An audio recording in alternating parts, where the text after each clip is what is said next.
Ngomong-ngomong, untuk nano burn coating sendiri ini bisa bertahan berapa lama ya? Nah, untuk kondisinya seperti ini teman-teman. Headlamp yang sebelah kanan ini memang belum saya amplas. Maaf, maksud saya sudah saya amplas satu kali. Dan headlamp yang sebelah kiri ini sudah melalui proses nano coating sebanyak satu kali.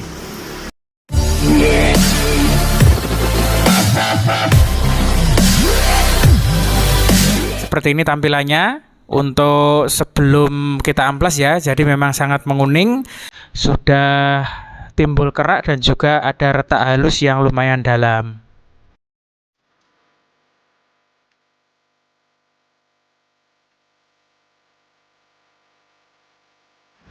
Kira-kira seperti ini step by stepnya teman-teman. Jadi yang pertama langsung aja kita siapkan bahan-bahannya. Yang pertama adalah kain microfiber. Jika tidak ada, kita gunakan aja kain yang lembut.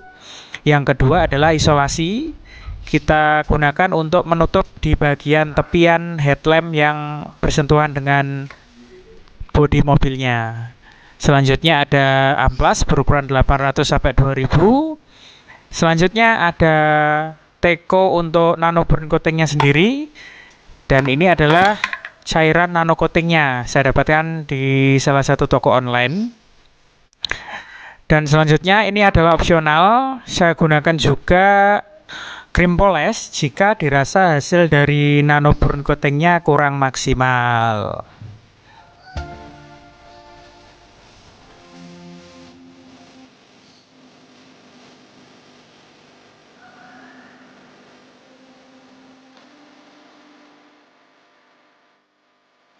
Pertama-tama kita amplas permukaan headlampnya agar menjadi halus seperti pada gambar.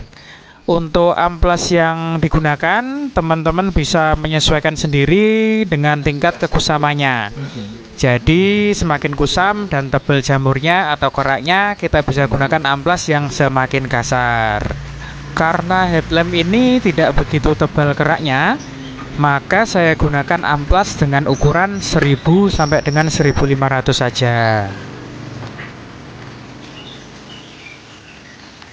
Berarti datang ini.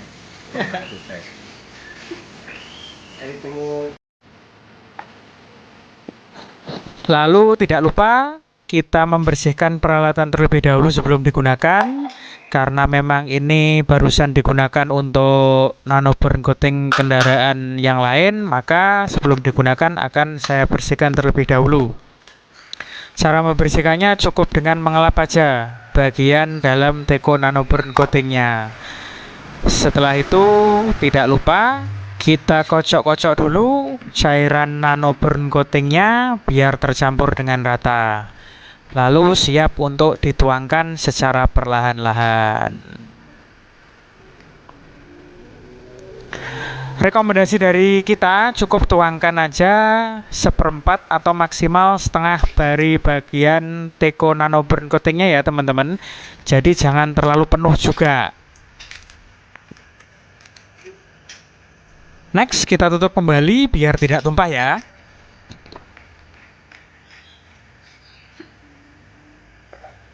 Selanjutnya kita tutup aja teko pemanasnya. Dan next step akan kita colokkan adaptor ke listrik. Kemudian menunggu selama 1 atau 2 menit dan proses nano burn coatingnya siap untuk kita lakukan.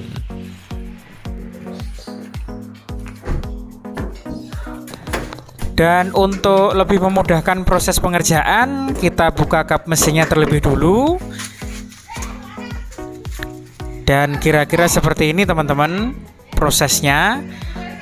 Dekatkan uap corong ke headlamp kira-kira 1 sampai dengan 1,5 cm. Seperti ini ya. Dan kita perlu ingat, kita hanya perlu uapnya aja.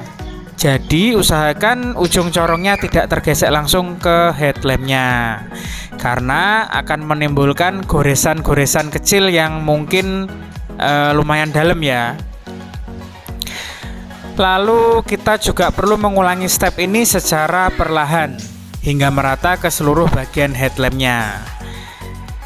Dan kita lihat bedanya ya teman-teman. Jadi sangat kita rekomendasikan proses nano burn coating seperti ini daripada kita mengganti mica headlampnya. Jika kerak headlampnya dirasa cukup tebal, kita bisa mengeroknya terlebih dahulu dengan pisau cutter sebelum melakukan proses nano burn coating seperti ini. Dan tidak lupa teman-teman ya, kita ulangi lagi proses nano burn coating seperti ini 1 sampai dengan 3 kali untuk mendapatkan hasil yang lebih maksimal. Untuk hasil akhir sendiri kira-kira seperti ini teman-teman.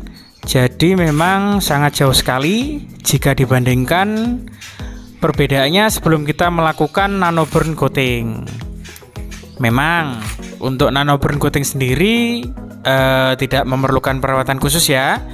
Menurut pengalaman dari saya pribadi, nano burn coating seperti ini bisa bertahan 1 sampai dengan 3 tahun untuk pemakaian normal.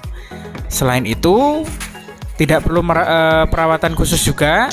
Yang penting sebisa mungkin kita memarkir kendaraan kita di tempat yang teduh dan terhindar dari sinar matahari secara langsung.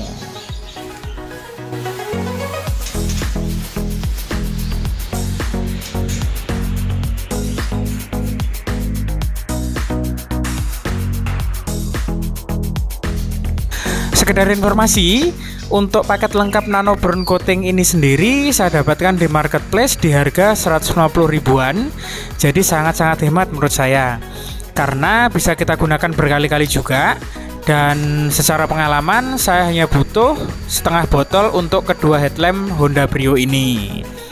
Demikian tips mengenai proses nano burn coating pada headlamp Honda Brio tahun 2014. Jika teman-teman punya pengalaman serupa, boleh coret-coret di kolom komentar. Jika suka dengan karya ini, silakan klik tombol like-nya. Tapi jika tidak suka, boleh juga klik tombol unlike-nya. Sampai jumpa di tips-tips menarik selanjutnya. Bye-bye.